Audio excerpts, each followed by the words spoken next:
કોઈ પણ જાતની અફવામાં દોરાઈ અને ગેસ પેટ્રોલ કોઈની પણ ક્યાંય લાઈનમાં રહેવાની જરૂર નથી.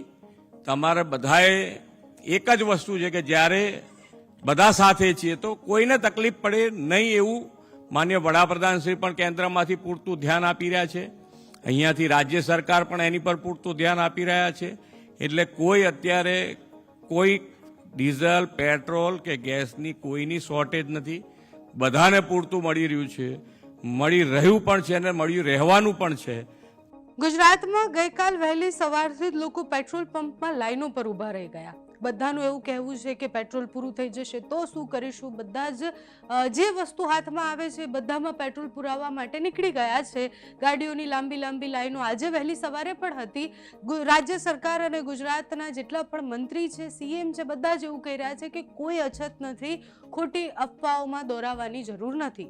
ગઈકાલે ડેપ્યુટી સીએમએ પ્રેસ કોન્ફરન્સ કરીને માહિતી આપી હતી. આજે સીએમ એક કાર્યક્રમમાં હતા અને કાર્યક્રમમાં સ્પષ્ટ એવું કહ્યું કે અત્યારે વૈશ્વિક જે પરિસ્થિતિ છે એમાં રાજ્ય કેવી રીતના ભેગો મળી અને બધા જ લોકો ભેગા મળીને કેવી રીતના કાર્ય કરી શકે એની પૂરી તૈયારીઓ કરી દેવામાં આવી છે.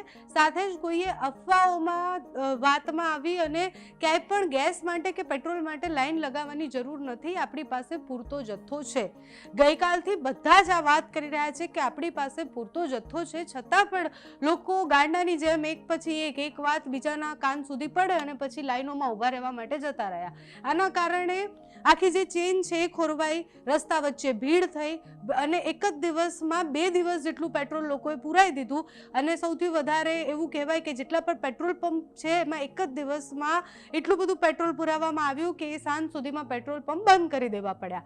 આ પરિસ્થિતિ માત્ર ને માત્ર લોકોએ સોશિયલ મીડિયા પર જોઈને કે પેટ્રોલ પૂરું થઈ જશે અને કોરોના જેવી પરિસ્થિતિ આવવાની છે વાત સાંભળીને બધા પેટ્રોલ પુરાવવા માટે ગયા. સરકારનું કહેવું છે કે આપણી પાસે પૂરો જથ્થો છે એટલે કોઈ અફવાઓમાં આવવાની જરૂર નથી. સીએમએ પહેલા આખી પરિસ્થિતિને લઈને શું કહ્યું છે, લોકોને શું સંદેશ આપ્યો છે તે સાંભળો.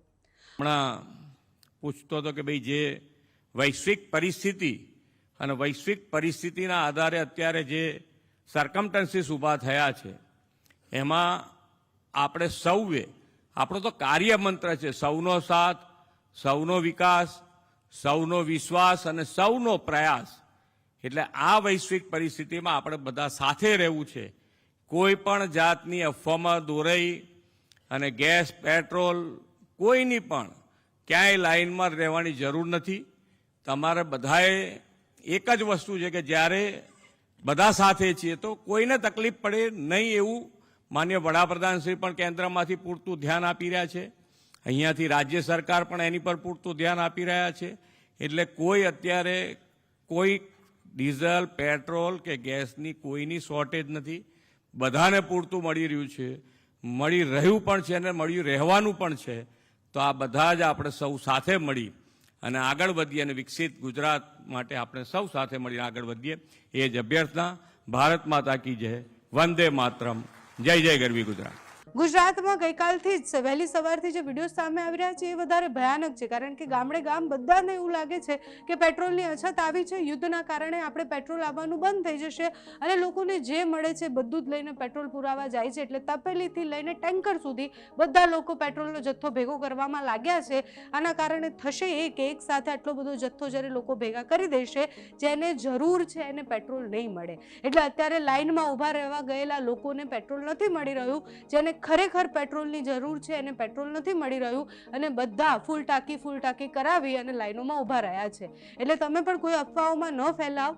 સરકાર જ્યાં સુધી એવું કોઈ ઓફિશિયલ નિવેદન નથી આપતા કે હવે આપણી પાસે અછત છે કે ઓછું પેટ્રોલ છે, ત્યાં સુધી આવી અફવાઓમાં ન ફેલાવ. જો આપણી પાસે ઓછું પેટ્રોલ છે અને જો જથ્થો ઓછો થાય છે તો પણ આપણે નાગરિક તરીકે સમજવું પડશે કે જેને જેટલી જરૂરિયાત છે એટલું એ ઉપયોગ કરે અને બધા માટે એ પૂરતું રહે એને માટે આપણે પ્રયાસ કરવાના છે. તમારું આખા વિષય પર શું માનવું છે અમને કમેન્ટ્સમાં જણાવજો.